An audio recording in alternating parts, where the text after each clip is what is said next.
हाँ जी, good morning बच्चों। चलो पहले पेपर सॉल्व कर लेते हैं। यहाँ का पेपर कहाँ है? हाँ, आज पेपर रखा ही नहीं। अच्छा,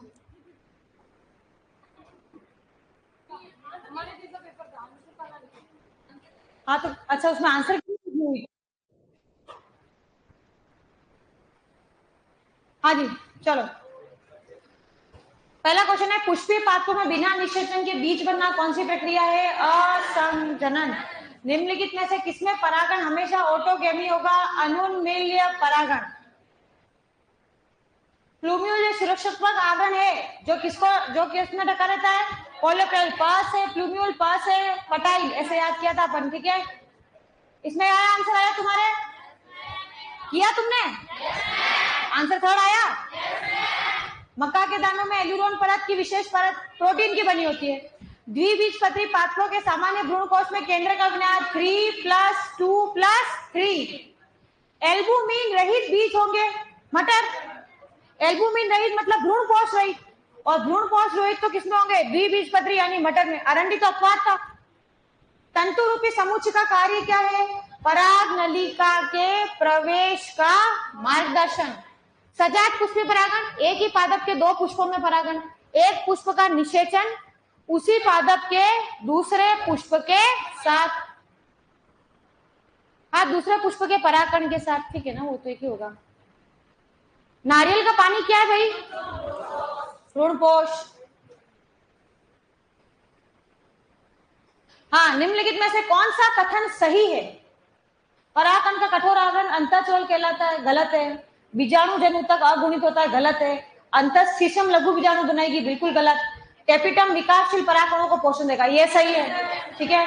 इसमें ए क्या है? ए वर्तिकाग्र है, बी वर्तिका, सी बीजांड है, डी अंडाशय, ई पुष्पासन है। कौन सा सही आया? भ्रूण कोश क्या कहलाता है? मादा युग्मोद्भिद। साधन या उपकरण जो स्वपरागण को रोकते हैं और पर परागण को बढ़ावा देते हैं। पराग का निकलना और ग्रहणशील एक साथ नहीं होना, भिन्न स्थान पर। विकल्प 1 व 2 दोनों, ऑप्शन 4 आएगा यहाँ पर आंसर। ए, बी और सी को पहचानो। एक एन है, एन मतलब ये हो गया द्वितीय नर के युग्मक। बी हो गया या तो ध्रुवीय केंद्रक लिखा होगा या केंद्रीय कोशिका लिखा होगा। यहाँ पे आना चाहिए पेन या भ्रूणकोश। तीसरा नर युग्मक, ध्रुवीय केंद्रक और भ्रूणकोश। ये तो भ्रूण की अवस्था है। देखो, ए है द्विकोशिकीय अवस्था, गोलाकार, हृदयाकार, पूर्ण विकसित या परिपक्व। तीसरा ऑप्शन बैठा तुम्हारे। पुष्पासन किसमें फल बनाएगा? तीनों में। सेब, काजू, स्ट्रॉबेरी, इन सब में क्या बनाता है? फल कौन बनाता है? पुष्पासन। मक्का का दाना क्या होता है? आवृत बीज में चारों लघु बीजाणु के केलोस। हाँ? क्यों? अरे मेरी बात सुनो, स्पोरोपोलेनिन परागकण का बाह्य आवरण है, लघु बीजाणु का नहीं। लघु बीजाणु पे तो केलोस होता है। लघु बीजाणु पे जब उसमें जनन कोशिका बनेगी, काई कोशिका बनेगी, स्पोरोपोलेनिन बनेगा, तब जाके उसको परागकण बोलेंगे। इसका आंसर केवल केलोस ही जाएगा।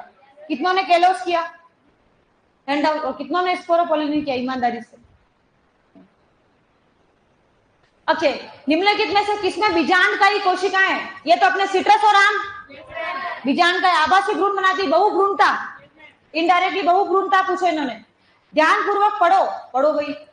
अंड समुच्चय उपकरण के ये दो है। अंड समुच्चय उपकरण के अंतर्गत दो सहायक कोशिका और प्रतिव्यासन कोशिका। ये तो गलत है, ये तो गलत है ना। दो सहायक कोशिका होती है, लेकिन एक प्रतिव्यासन थोड़ी होती है, एक अंड कोशिका होती है। एक पुष्प के परागकणों को उसी पादप के दूसरे पुष्प के वर्तिका अवस्था सजा, ये भी सही है। वायु तथा, पहला गलत है, दूसरा सही है। तीसरा देखो, वायु तथा जल दोनों ही कारकों में परागकण क्या, परागकण क्या, परागकण का वर्तिकाग्र के संपर्क में आना महोज संयोग है, सही है। और जल द्वारा परागण सर्वाधिक सामान्य, गलत। तो बी सही है और सी सही है। अच्छा, सब नंबर पूछा, दो बी और सी ऑप्शन सही थे। ए गलत है और लास्ट वाला भी गलत है। जल परागण सबसे सामान्य कैसे हो सकता है? जल परागण तो सबसे कम मिलने वाला परागण ही जल परागण, ठीक है। निम्नलिखित में से किसमें परागकण कार्य की तो आवश्यकता होगी, लेकिन वो जेनेटिकली ऑटोगेमी होगा? ये अपना सजात पुष्पी परागण, क्योंकि कार्यकी रूप से पारिस्थितिकी रूप से ये पर परागण था, लेकिन आनुवंशिकी रूप से ये क्या था? स्वपरागण। कच्चे नारियल का पानी क्या है भाई? मुक्त केंद्रीय भ्रूणकोश। मक्का के दाने के बीज पत्र को क्या बोलोगे? निम्नलिखित में से कौन सा पराग को जीवाश्म के रूप में? यहाँ आंसर स्पोरोपोलिन है। चलो अब मैं ये तो नहीं पूछूंगी कि किसने मेरे 25 के 25 कुछ क्वेश्चन छोड़ने में होते हैं। आप लोगों में बच्चे वो हाथ खड़े करेंगे कि मैडम मैंने जितने भी क्वेश्चन आपके अटेंड किए वो जो किए वो सब सही है। 25 में से एक गलत है, 24 सही है। अब एक गलत वाले हाथ खड़ा करो कि मैडम जो कि उसमें एक गलत था। ठीक है, एक गलत है। ठीक है, अब बताओ 2 गलत, 3 गलत, 4 गलत, 5। ठीक है, अब कोई ऐसा है कि मैंने आपके पूरे पेपर में एक ही क्वेश्चन अटेंड किया था वो सही है, तो आंसर की वगैरह में कोई करेक्शन नहीं है अपने। ठीक है, चलो पेन दे दे।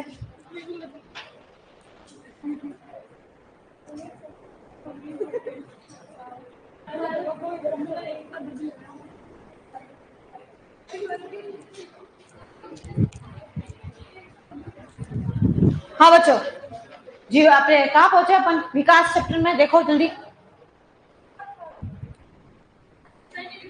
21 की है, सब सही है, वेरी गुड। प्रियंका के 2 गलत, दिलीप के 1 गलत, ऊपर भी कोई 23 25 क्या लिखा दिख नहीं रहा, ऊपर चला गया। बच्चों अपन क्या पढ़ रहे थे? हाँ, सबसे ज्यादा परागण तो कीट, सबसे अजैविक में पूछता ना कि अजैविक में सामान्य परागण कौन सा है, तो मैं आंसर क्या देती? वायु। लेकिन अगर मेरे से यह कोई कि सबसे सामान्य परागण कौन सा है, तो आंसर क्या जाएगा? कीट, तो कीट। लेकिन अगर वो नाम अजैविक लिख देता तो फिर क्या आता? वायु। ठीक है, ओ जी बताओ जल्दी।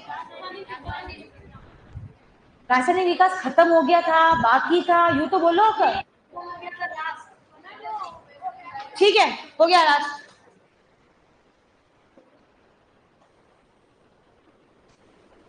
अब अपन है ना, अपन ने क्या कहा था? अपन उस किसी भी सिद्धांत को तभी मानेंगे जब वो प्रयोगात्मक रूप से उसकी पुष्टि हो जाएगी। ठीक है, तो अब अपन आज क्या पढ़ेंगे? इसकी प्रयोगात्मक पुष्टि किसने की? तो एस.एल. मिलर नाम के व्यक्ति थे, उन्होंने इसकी पुष्टि की थी। हेडिंग डालेंगे मिलर का प्रयोग, डालो हेडिंग मिलर का प्रयोग।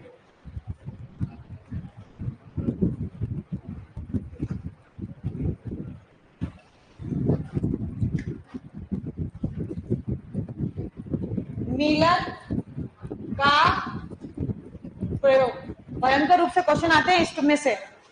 मिलर के प्रयोग से काफी क्वेश्चन है, तुम शीट में भी करोगे तब देखना, लगभग हर साल एक क्वेश्चन मिलर के प्रयोग का आ ही जाता है।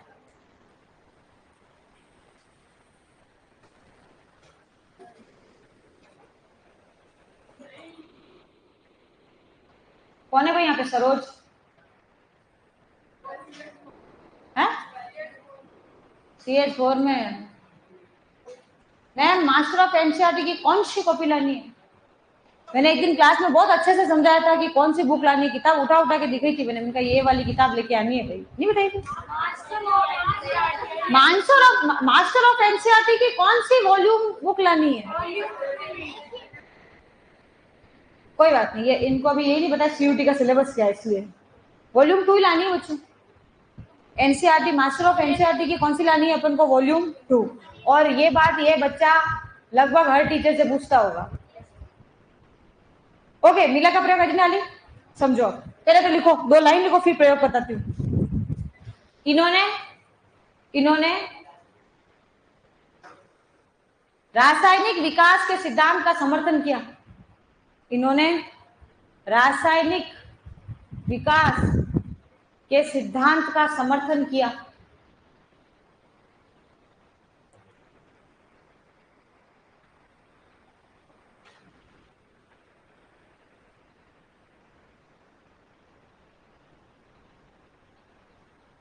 रासायनिक विकास का समर्थन किया। इसके लिए इन्होंने अपनी प्रयोगशाला में इसके लिए इन्होंने अपनी प्रयोगशाला में इसके लिए इन्होंने अपनी प्रयोगशाला में धरती के, अपनी प्रयोगशाला में धरती के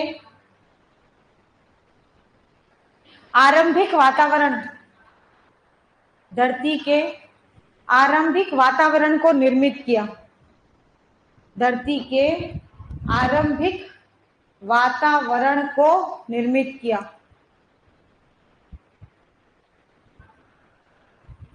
ठीक है, मतलब लेबोरेटरी में धरती का आरंभिक वातावरण तैयार करना वास्तव में एक बहुत बड़ा चैलेंज था। मतलब जब तापमान चल रहा है आपका धरती का 800 से 1000 डिग्री, लगातार बिजलियां कड़काना, ऑक्सीजन बिल्कुल है नहीं, और इस तरीके से पूरी व्यवस्था करना कि केवल H2, NH3 और CH4 गैसे ही वहां अवेलेबल हो, ऐसा इन्होंने कैसे किया? देखो इन भाई साहब ने क्या किया, एक फ्लास्क लिया और उस फ्लास्क के अंदर पानी भर दिया।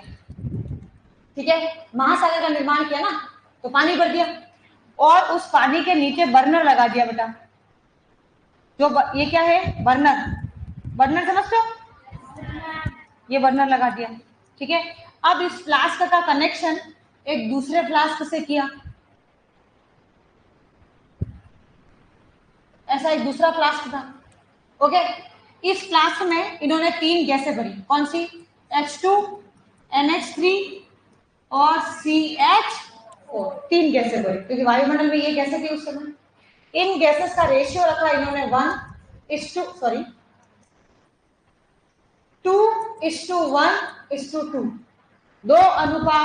2:1:2। मैं कैसे याद रखती हूँ? देखो मैं तो ऐसे नहीं भूल जाऊँ तो, क्योंकि मान लो कभी उन्होंने जरूर जोड़ेगी एग्जाम में H2, NH3, CH4 ही पूछे, अगर NH3, H2, CH4 पूछ लिया तो गड़बड़ हो जाएगी। मैं ऐसे याद रखती हूँ, जो सम है उसका अनुपात भी सम है, और जो विषम है उसका अनुपात भी विषम है। समझ में आई बात? 2 और 4 सम संख्या है तो उनका अनुपात सम यानी कि 2 ही जाएगा, और NH3 3 जो होता है वो क्या होता है, विषम संख्या है, तो उसका अनुपात भी क्या जाएगा, विषम। तो ये कैसे इन्होंने इस क्लास में भर दी। अब व्यवस्था करनी थी, लगातार बिजली कड़कानी थी, तो लगातार बिजली कड़काने के लिए इन्होंने क्या किया, एक तो प्लस का लगा दिया एनोड, और एक क्या लगा दिया, कैथोड। जब जब बिजली कड़कानी होती थी दोनों को चिपका देते, तो स्पार्कलिंग निकलती उसके अंदर से। ठीक है, नेक्स्ट, अब इस फ्लास्क को आगे बढ़ाया ऐसे, और यहां पर एक आउटलेट लगाया नल जैसा, और वापस से इस फ्लास्क को इस फ्लास्क से क्या कर दिया, कनेक्ट कर दिया। ठीक है, अब इन्होंने क्या किया, बर्नर किया ऑन, बर्नर ऑन किया, चालू किया, पानी उबाला, कितने डिग्री टेम्परेचर पे, 800 डिग्री टेम्परेचर पे। तो जल वाष्प में 100 डिग्री पे कन्वर्ट होने लग जाता है, तो बनी जल वाष्प। ये यहां से कौन जा रही है, ये जल वाष्प जा रही है, ये कौन है, ये जल है। अब ये जल वाष्प यहाँ से आई, यहाँ से आई, यहाँ से, तो यहाँ जैसे आई और स्पार्कलिंग हुई, तो याद है आपको यूवी रेस की प्रेजेंस में H2O टूट रहा था, अपन ने धरती के आरंभिक विकास में लिखा था H2O टूट रहा था, फिर वो एक बार जाके अमोनिया से रिएक्शन कर रहा था और एक बार जाके मेथेन से, तो वो रिएक्शन की उसने, वो रिएक्शन की, वापस क्या हुआ, अब अपन को क्या करना पड़ेगा, धीरे धीरे तापमान ठंडा भी तो हुआ धरती का, अब तापमान ठंडा करना है। अब तापमान कैसे ठंडा करें, तो इन्होंने क्या सिस्टम लगाया, जैसे मैं तुम्हें एक उदाहरण से समझाती हूँ। देखो जैसे हम बचपन में ना, हमारे मैंने कूलर नहीं देखे बचपन में, कूलर कूलर कूलर होते ना, मैंने बचपन में कूलर नहीं देखे, हमारे पंखे होते थे। पहली बात तो इतनी गर्मी भी नहीं होती थी, ठीक है। दूसरा, गर्मी में हम घर के अंदर सोते नहीं थे, गर्मियों में सब कहाँ सोते थे, छत पे, चौक होता था, छत तो क्या हमारा चौक होता था, चौक में सोते थे सब जने, तो जरूरत ही नहीं पड़ती, ज्यादा से ज्यादा गर्मी लगी, मेहमान कोई आए हैं मान लो, तो पंखा लग जाता था, अपने टेबल फैन काले कलर का होता था, नया नया होता था तब तो चुपचाप चलता था, और तो पुराना होता था दहाड़े मार मार के चलता था, तब भी उसमें अपन को नींद आ जाती थी।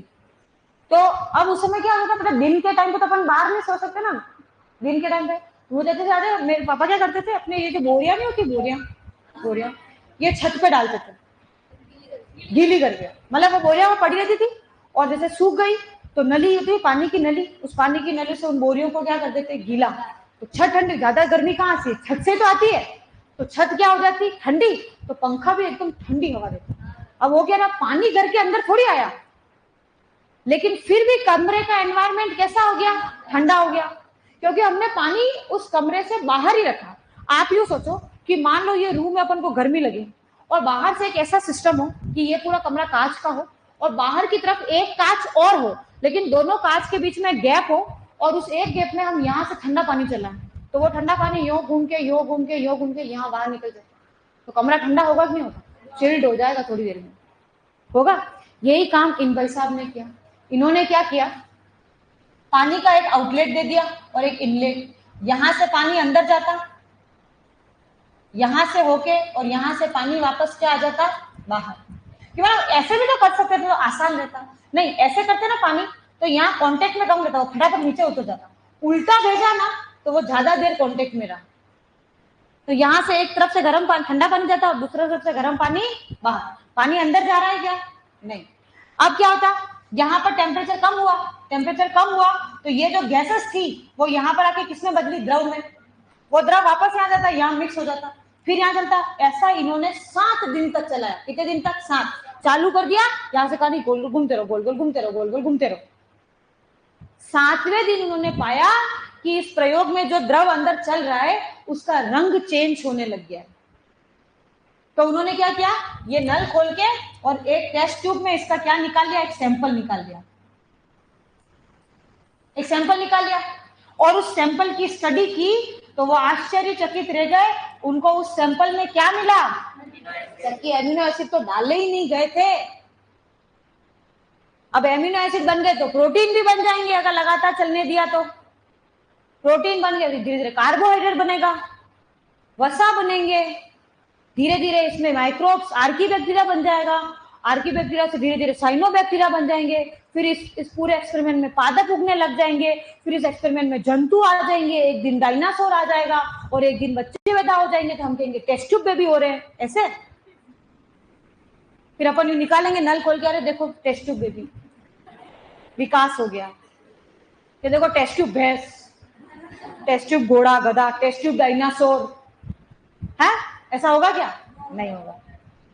हम इनिशियल ला सकते हैं, प्रारंभिक अवस्था धरती की ला सकते हैं, पर बिल्कुल ऐसा एक्सपेरिमेंट ऐसा भी हम तैयार नहीं कर सकते कि क्या हो जाए बिल्कुल नेचुरल कंडीशन। आपको पता है, एक तो टेस्ट ट्यूब बेबी होता है, टेस्ट ट्यूब बेबी आपको पता है, आप पढ़ चुके हो, टेस्ट ट्यूब में तो नहीं बनता है। ऐसा थोड़ी था कि एक टेस्ट ट्यूब में एक एग लीजिए, फिर थोड़ा सा स्पर्म लीजिए, अच्छे से मिक्स कीजिए, 4 दिन के लिए रहने दीजिए, बेबी तैयार है, ऐसा थोड़ी होता है ना। वो सारा आपको पता है, इलेक्ट्रॉन माइक्रोस्कोप के नीचे काम होता है, लेकिन क्योंकि लेबोरेटरी में हो रहा है तो आम बोलचाल मतलब आम लोगों को समझाने के लिए इसको क्या नाम दे दिया, टेस्ट ट्यूब बेबी। ठीक है। नंबर 2, आपको पता है प्री मैच्योर बेबी हो जाते कितनी बार, 7वें महीने में, 8वें महीने में, 9वां महीना पूरा नहीं हुआ उससे पहले बेबी हो गए, तो उनको इंक्यूबेटर में रखते हैं। इंक्यूबेटर मतलब अपन इसको NICU बोलते हैं, छोटे बच्चों का आईसीयू होता है। ऐसे कांच की पूरी मशीन होती है, उसका टेम्परेचर बिल्कुल वैसा ही होता है जैसा मदर वॉर्म का होता है, माता के गर्भाशय शरीर का जो तापमान होता है वैसे ही होता है। फिर उसको ऐसे यूवी लाइट वगैरह में भी वो पूरा उसको वैसे ही रखते हैं जब तक कि वो पूरा मैच्योर नहीं हो जाता। क्या ऐसा संभव है कि हमने जो टेस्ट ट्यूब बेबी है उसको गर्भाशय में प्रतिस्थापित ना करें और फिर उसको उस मशीन में ही रख दें? मतलब वो जो अपन गर्भाशय में प्रतिस्थापित कर रहे हैं ना 8 कोशिका की अवस्था में या 16 में या 32 में, वो ना करें और उसको उस मशीन में ट्रांसफर कर दे जहां पर वो 2-3 महीने रह रहा है, क्यों ना 9 महीने उसी में रह जाए। तुम्हें क्या लगता है, इंसान ने ट्राई नहीं किया होगा क्या? तुम्हें क्या लगता है? किया होगा, 100% किया होगा। लेकिन अगर ऐसा जिस दिन हो गया ना तो दुनिया में किसी इंसान को किसी दूसरे इंसान की जरूरत ही नहीं होगी। होगी कि नहीं होगी? ऐसा होगा कि नहीं होगा? लेकिन इसीलिए प्रकृति से खिलवाड़ ना हो, इसलिए जो है ना इंसान, उसको हद से ज्यादा शक्ति भी नेचर नहीं देती है।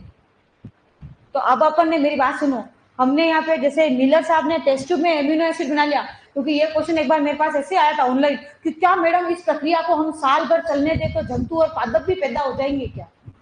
तो हम कहेंगे नहीं होंगे।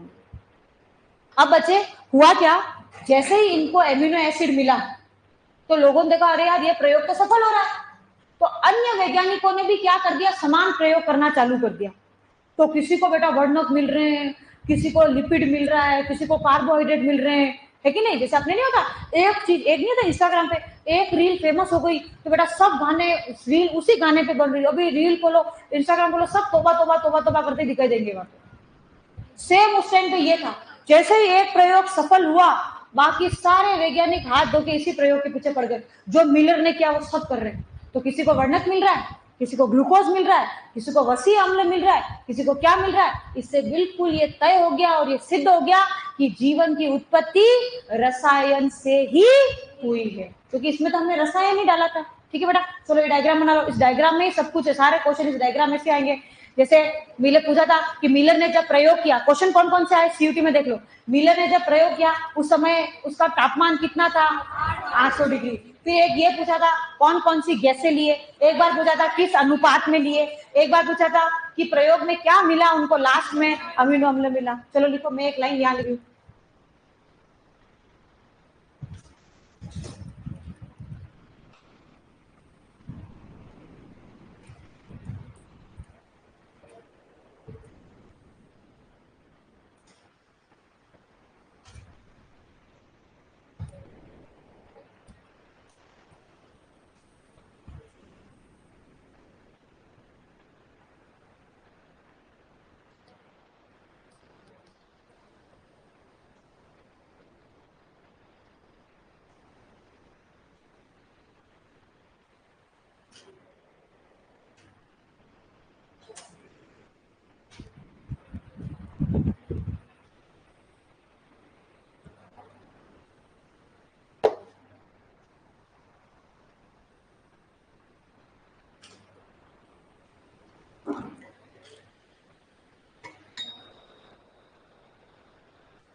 कोमल पूछ रही मैडम ये ड्राइंग भी बनानी है क्या? हाँ बेटा, ड्राइंग बना के इसमें कलर भी करना है।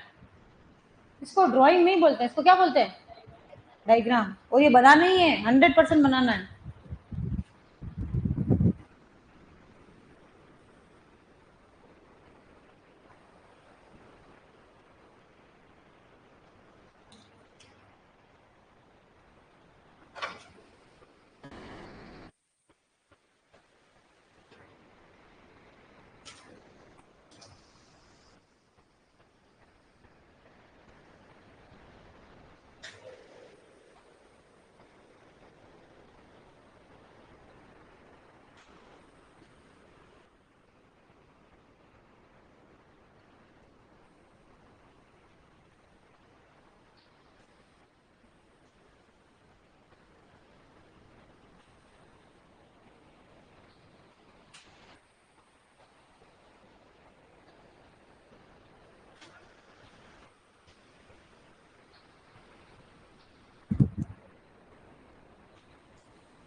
किसका क्या बेटा? समान प्रयोग, यही करा ना, समान प्रयोग करके अन्य वैज्ञानिकों ने वर्णक, शर्करा, वसी अम्ल आदि प्राप्त किए।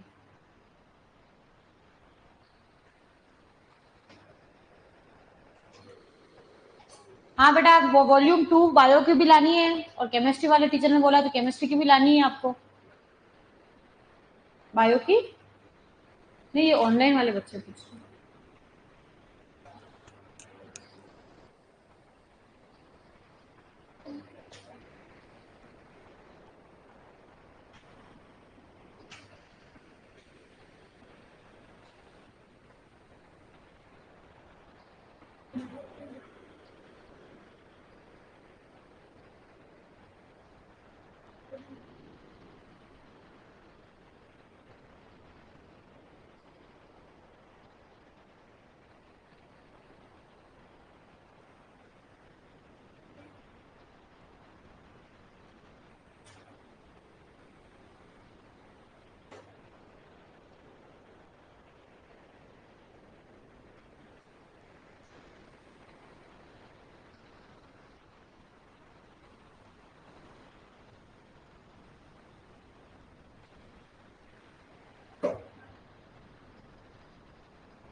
हो गया?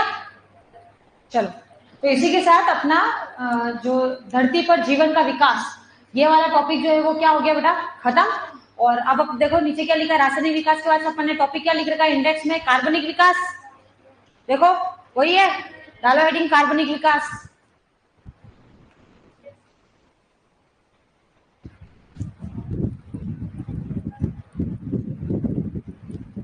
फटाफट जो मैं बोर्ड पे लिख रही हूँ लिखते जाना। कार्बनिक विकास क्या है? तो हम कहेंगे धरती पर विभिन्न जातियों का विकास कार्बनिक विकास है। विभिन्न जातियों का विकास, इसमें 3 सिद्धांत पढ़ते हैं अपन। पहला लेमार्कवाद, उपार्जित लक्षणों की वंशागति का सिद्धांत कहते हैं इसको।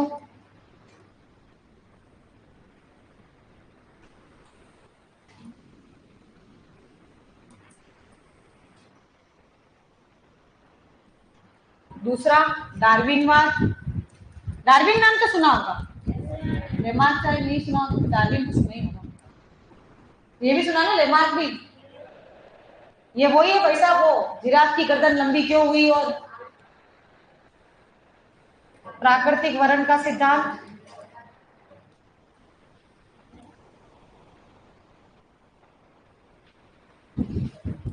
उत्परिवर्तनवाद,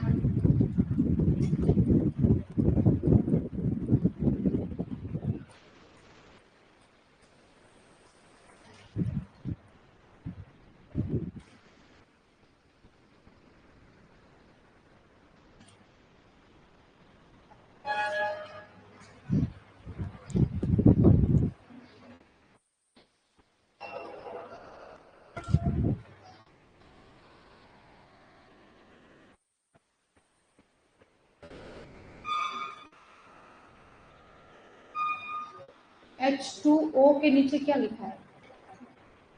क्या लिखा था H2O के नीचे? एक सेकंड ना, क्या लिखा है H2O के नीचे? हाँ वो H2O ही है, एक H2O इन है, एक H2O आउट है। तुमने भी इन आउट बनाया ना, एक में एरो अंदर और एक में एरो बाहर। H2O वाले में यही करना था डायग्राम में, एक में H2O इन होगा, दूसरे में H2O आउट होगा, दोनों में इन आउट मत कर देना।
डन। चलो डालो नंबर 1 लेमार्कवाद, खाली अच्छा डालो लेमार्कवाद।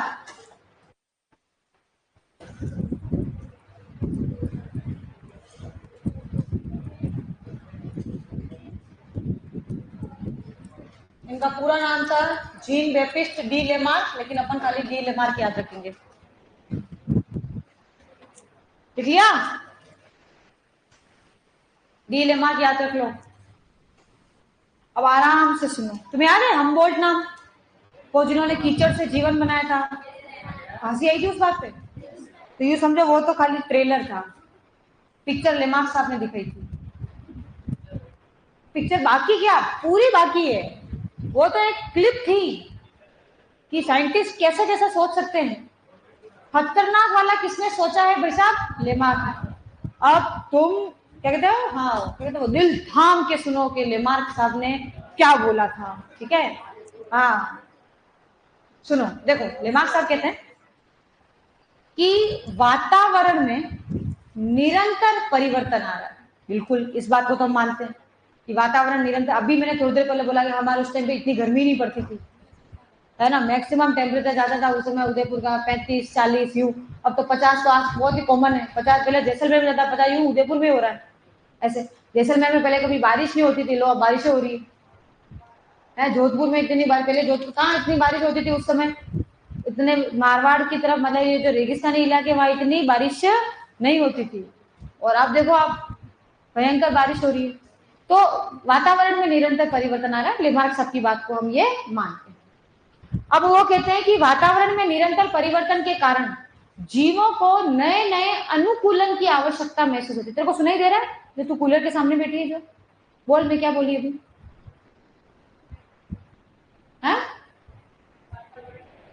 हाँ, जीवों में परिवर्तन होता है, मैं ऐसा बोली नहीं।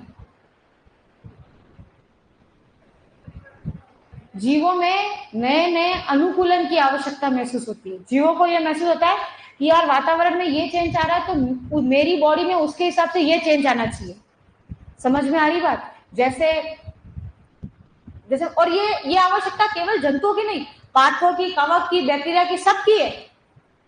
कि हर जीव को क्या महसूस होता है कि यार वातावरण में निरंतर परिवर्तन है, तो उसी के साथ मेरे शरीर में भी क्या आने चाहिए? परिवर्तन आने चाहिए। जैसे मैं एक एग्जांपल से समझाती हूँ कि जैसे मान लो कोई बंदा बेंगलोर में रह रहा है और वो रोज ऑफिस जाता है, और रोज उसको जो है वो ट्रैफिक का सामना करना पड़ता है। ट्रैफिक बढ़ता जा रहा है, वो रोज ऑफिस लेट हो रहा है, तो उसको लगता है कि यार काश मेरे पंख होते, मैं उड़ सकता, तो मैं इस ट्रैफिक में फंसता ही नहीं, मैं उड़ के ऑफिस पहुंच जाता।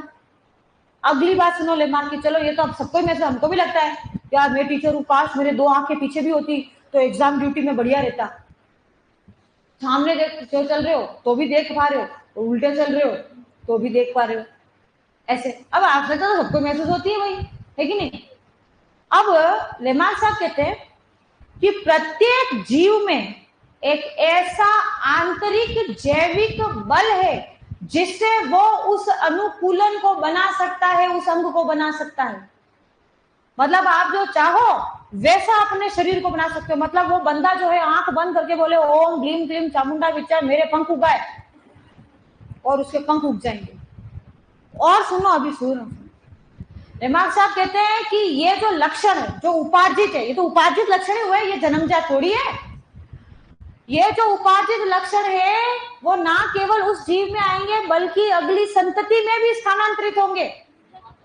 तभी तो अपन ने इसका नाम क्या दिया? उपार्जित लक्षणों की वंशागति। वो कहते हैं कि ये जो नए लक्षण आप लोगे वो नए जीव के अंदर भी, नई संतति में भी क्या होंगे? स्थानांतरित होंगे।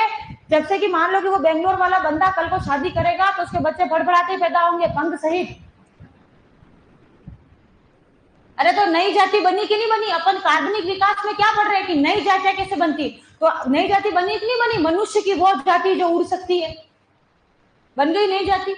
और सुनो, अभी तो और भाई रुको, 1 by 1 आएंगे सब लेमार्क साहब को। लेमार्क साहब कहते हैं कि कोई भी जीव, चाहे वो पादप हो, जंतु हो, कवक हो, बैक्टीरिया हो, एनिमल हो, ह्यूमन हो, कोई भी हो, जिस अनुकूलन को सबसे ज्यादा यूज करेगा, या मैं कहूँ कि जिस अंग को वो सबसे ज्यादा यूज करेगा, वो तो अधिक क्या होता जाएगा, विकसित मजबूत होता जाएगा, और जिस अंग का कम उपयोग करेगा धीरे धीरे वो लुप्त हो जाएगा। मतलब इस हिसाब से, जैसे मान लो कि मैं राइट हैंडेड हूँ, मेरे सीधे हाथ का प्रयोग लिखने में सीधा हाथ चलता है, ड्राइविंग में सीधा हाथ चलता है, अपन झाड़ू निकाल रहे हैं तो सीधा हाथ चलता है, सब्जी बना रहे तो अपन सीधा हाथ चलता है, हाथ कटिंग में सीधा हाथ ही चलेगा, किसी के खींच के रखनी है तो सीधा हाथ चलता है। तो इसके हिसाब से सीधा हाथ तो मेरा कानून के हाथ के जैसे लंबा होना चाहिए, और ये हाथ मेरा यूं लगना चाहिए, तुम्हें देख के लग जाएगा मैडम राइट हैंडेड है, और जो लेफ्ट हैंड हो उसका ऐसा होना चाहिए। तब ऐसा होता है क्या? इस हिसाब से तो अपेंडिक्स हमारी कब की गायब हो जानी चाहिए थी, हम तो उसका यूज ही नहीं कर रहे हैं। तुम्हें कभी ऐसा लगा कि तुम सीढ़ियां चढ़ रहे हो और तुम्हारे शरीर में, तुम्हारे सिर में से स्पेशली ऐसे कुछ हिलने की या खड़खड़ होने की आवाज आ रही है? नहीं। क्यों? क्यों तुम्हें ऐसा लगे यार कई दिनों से दिमाग यूज नहीं किया, आकार में छोटा होता जा रहा है? अंगों की उपयोगिता और अनुपयोगिता का सिद्धांत कहते हैं ये। समझ में आई बात? ठीक है, एग्जाम्पल सुनो इनके भयंकर वाले। इन्होंने एग्जाम्पल दिया जिराफ का। किसका एग्जाम्पल दिया? जिराफ का। बोले कि जिराफ पहले ऐसे जेब्रा जैसे और ऐसे ही होता था, हिरण के जैसे ऐसे ही होता था, वो भी गर्दन उसकी छोटी थी। लेकिन हुआ क्या, ये जिराफ जहां रहता था ना, वहां नीचे धीरे धीरे घास क्या हो गई, खत्म। अब नीचे की घास खत्म हो गई तो इनको मजबूरी में झाड़ियों की पत्तियां खानी पड़ी। तो इन्होंने कहा कि यार झाड़ियों की पत्तियां खाने के लिए तो गर्दन लंबी करनी पड़ेगी। तो इन्होंने सोचा कि आंतरिक जैविक बल से यूं यूं यूं क्या गर्दन लंबी। समझ में आई चीज? फिर उनको लगा कि यार झाड़ियों की पत्तियां भी खत्म हो गई, अब तो पेड़ की पत्तियां खानी पड़ेगी, तो गर्दन तो और लंबी करनी पड़ेगी। इन्होंने कहा यार खाली गर्दन लंबी होने से तो बैलेंस नहीं बनेगा। इन्होंने कहा अगले वाले पांव भी लंबे होने चाहिए। जिराफ देखना यूं होता है, यूं। पिछले वाले पांव की अपेक्षा अगले पांव क्या होते हैं? लंबे। तो वही अंगों का ज्यादा उपयोग किया, अगले वाले टांगों पे बार बार यूं खड़ा होकर करता, गर्दन लंबी लंबी करता, बेटा गर्दन लंबी सो गई, पांव लंबे हो गए। समझ में आई बात? एक एग्जाम्पल और दिया उन्होंने, सांप के पांव कैसे लुप्त हुए। उन्होंने कहा देखो हर सरीसृप के पांव होते हैं, कछुए के पांव, छिपकली के पांव, मगरमच्छ के पांव, हर सरीसृप के पांव है कि नहीं है? खाली एक ये सांप ही है जिसके पांव नहीं है। तो इन्होंने कहा पहले सांप के भी पांव होते थे, लेकिन प्रॉब्लम ये है कि सांप ऐसा रेप्टाइल है, ऐसा सरीसृप है जो बिल बना के रहता है। तो पांव होने की वजह से सांप को बिल में जाने में क्या आती थी? दिक्कत। तो उसने कहा यार क्या नाटक है ये, तो कुछ सालों तक सांप ने क्या किया, चारों पांव ऊपर लेके चला, लुप्त, खत्म। समझ में आ रही है बात? मैं नहीं कह रही हूं, ये लेमार्क साहब कह रहे हैं। समझ में आ गई बात? क्लियर? ये कौन कहते हैं? लेमार्क साहब। अभी तो इससे भी ज्यादा इंटरेस्टिंग तो वो प्रयोग है जिससे लेमार्क साहब की बात का खंडन किया गया। समझ में आई बात? ओके, उसको बाद में देखते हैं, फिलहाल में इसको लिखते हैं। तो तुम लिखो लेमार्क और आगे लिखो डी लेमार्क, फिर मैं आगे बोलती हूँ, तुम 1 by 1 2 3 4 करके ऐसे या जो भी पॉइंट तुम डालते हो वैसे लिखते जाओ, ठीक है? पहले नाम लिख लिया तुमने, डी लेमार्क। चालू करूं बोलना? लिखो, पहला पॉइंट लिखो। लेमार्क के अनुसार, लेमार्क के अनुसार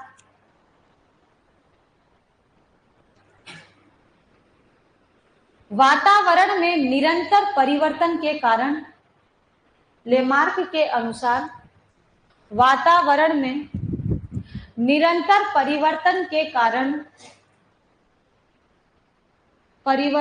कारण जीवों को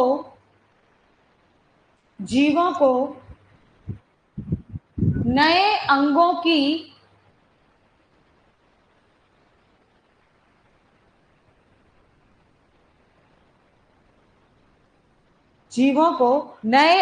की आवश्यकता महसूस होती है।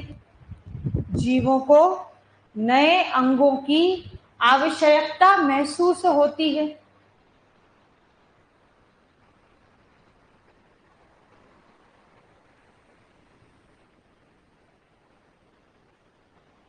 पॉइंट चेंज करो। इनके अनुसार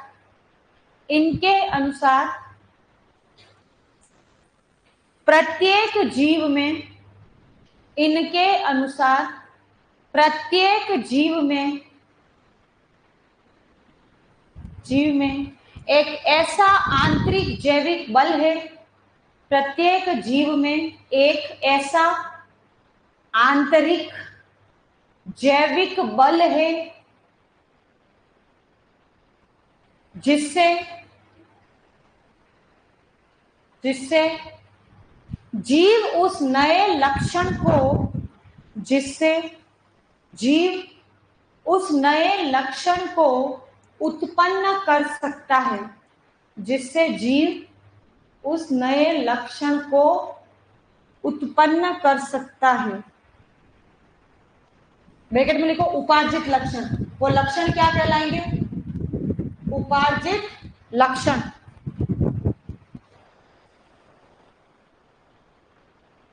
कोई चेंज करो।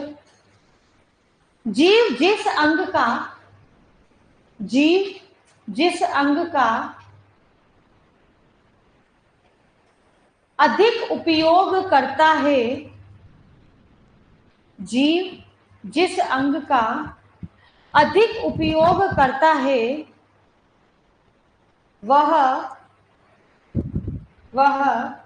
अधिक विकसित होता जाता है। वह अधिक विकसित होता जाता है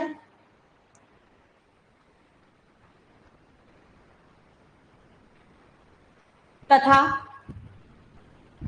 कम उपयोगी अंग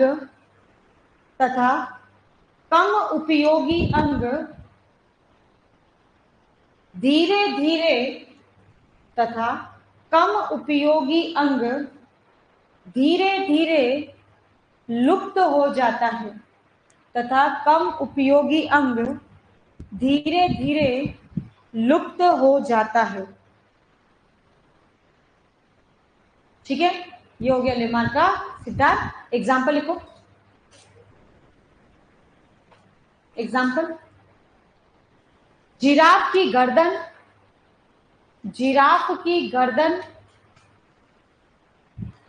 व अगले पांवों का जिराफ की गर्दन व अगले पांवों का लुप्त होना। अरे नहीं, लंबा होना। अरे लुप्त कैसे हो जाएगा? गर्दन और अगले पांव भी लुप्त हो गए, बता क्या फिर? जिराफ की गर्दन व अगले पांव का लंबा होना। और दूसरा एग्जाम्पल क्या आएगा? सांप के पांव का लुप्त होना।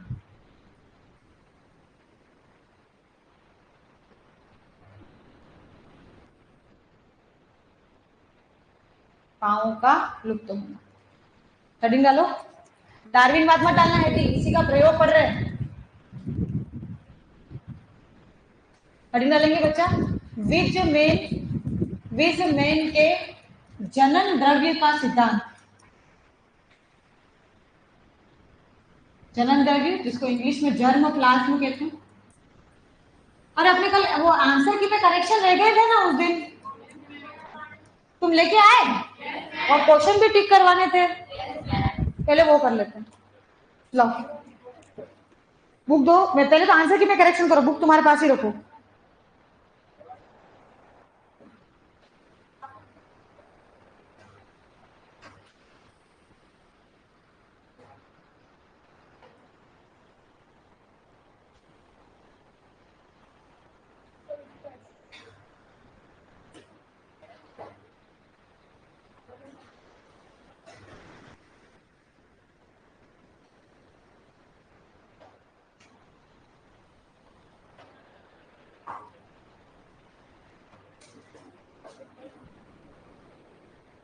आगे सीधे आंसर की में आना।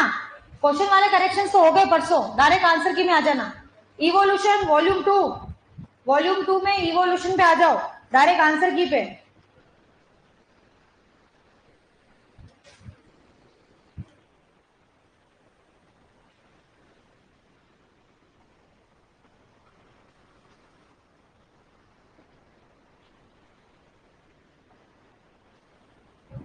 हाँ सुन लेगी बाद में सुंगा देना। आंसर की निकाल, किताब सुंगा रही है उसको। आगे चलो करेक्शन करो। एक्सरसाइज 1 में क्वेश्चन नंबर 64 का आंसर 3 होना चाहिए। एक्सरसाइज नंबर 1 क्वेश्चन नंबर 64 का आंसर होना चाहिए 3। ठीक है, 97 का होना चाहिए 1। 97 का 1 होना चाहिए।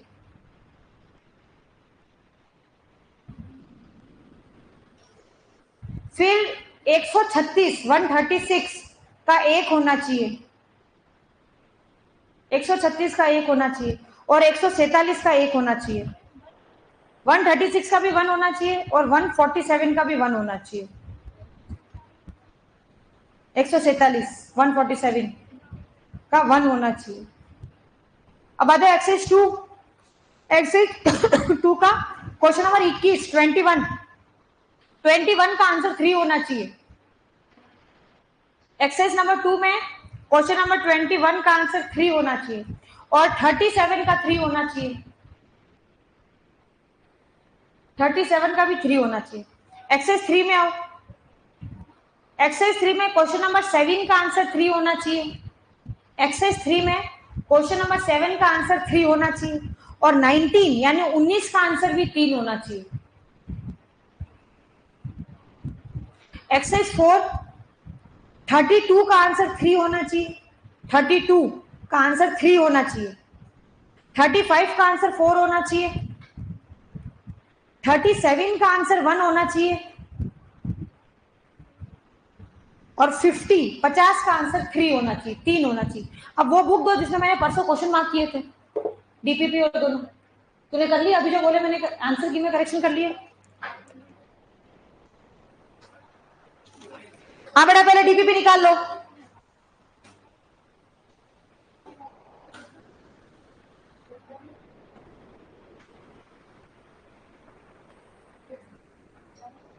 डीपीपी में जो लिख रहे हैं वो ध्यान दो। डीपीपी में तुमको करना है पेज नंबर 68 पे क्वेश्चन नंबर 1 से 5। डीपीपी में क्वेश्चन नंबर 1 से 5 कर लेना। Page number 68, DPP page number 68 question number 1 से 5, 1 से 5। ठीक है, अब आ जाओ एक्सरसाइज बुक।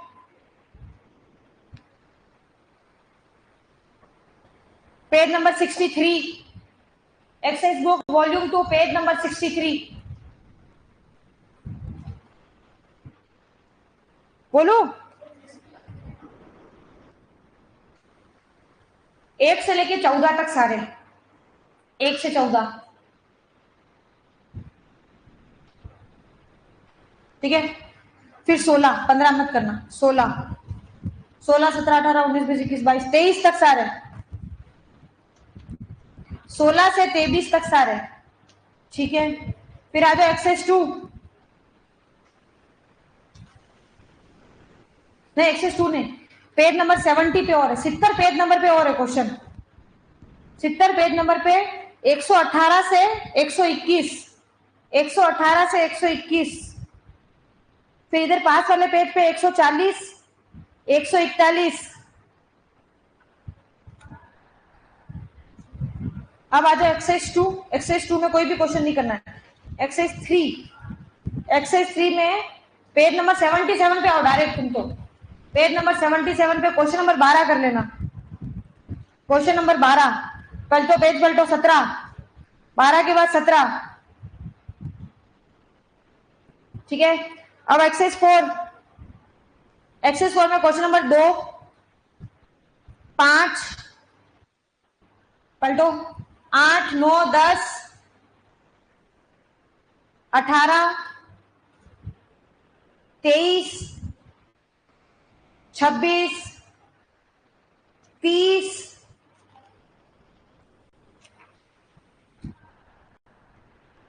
43 43 43 44 45 46 47, 43 से 47 तक। फिर 49 49 53 53। बस, ठीक है। हाँ 50, लास्ट 43 बोला मैंने, शायद 50 नहीं बोला मैंने। है 53, सॉरी 53, 53, 50 नहीं।